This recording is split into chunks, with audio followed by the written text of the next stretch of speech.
इस सवाल को हल करने के बेशुमार तरीके हो सकते हैं। आप देख सकते हैं कि ये दोनों पैरेलल खतूत हैं, यानी इन दोनों की ढलानें बराबर हैं, और इसी वजह से यहां पे alternate angles, vertically opposite angles, supplementary angles वगैरह सब लागू हैं। तो आप वीडियो के इख्तिताम पर या शुरू में या जैसे मर्जी चाहें वीडियो रोककर अपने हाथ से हल करने की कोशिश कीजिए। देखें भाई, ये 121 डिग्री इस एक लाइन पे है, यानी ये एंगल जो है, जिसको मैं अगर एंगल ए कहूं तो ए जमा 121 बराबर होना चाहिए 180 के। डिग्री की बात हो रही है जाहिर है एंगल की, तो ए हो जाएगा 180 में से 121 अगर निकालें तो ये 59 डिग्री बनता है, 59 डिग्रीज। ये हम यहां लिख देंगे।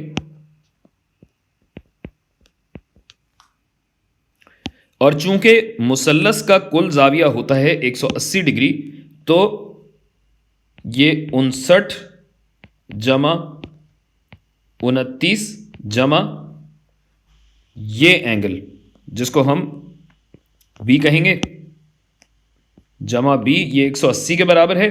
शायद आपको लगे कि ये 90 डिग्री है, लेकिन हमें चेक करना पड़ेगा, और बिल्कुल ऐसा ही है कि ये 90 डिग्री नहीं है, ये आता है 180 माइनस 59 जमा 29, 88 हुआ, यानी बी आया 92 डिग्री।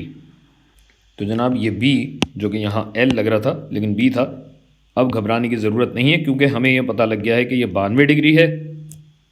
अच्छा, और अब देखिए कि यहाँ पे क्या है, ये क्रॉस बन रहा है, यानी ये वर्टिकली ऑपोजिट एंगल्स हैं, लिहाजा ये भी 92 डिग्री के बराबर होगा।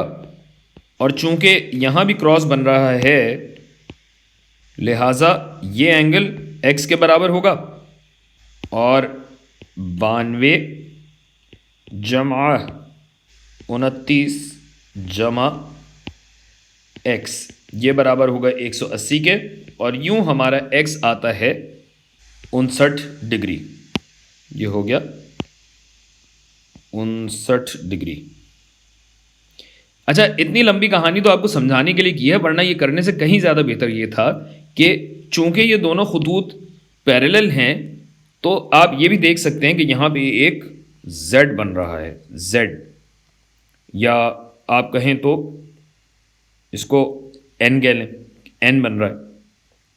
अब इसमें होता क्या है कि जब इस टाइप की सिचुएशन होती है तो ये एंगल और ये एंगल ऑल्टरनेट एंगल्स होते हैं, लिहाजा ये दोनों बराबर हैं, और x 59 डिग्रीज ही आना था।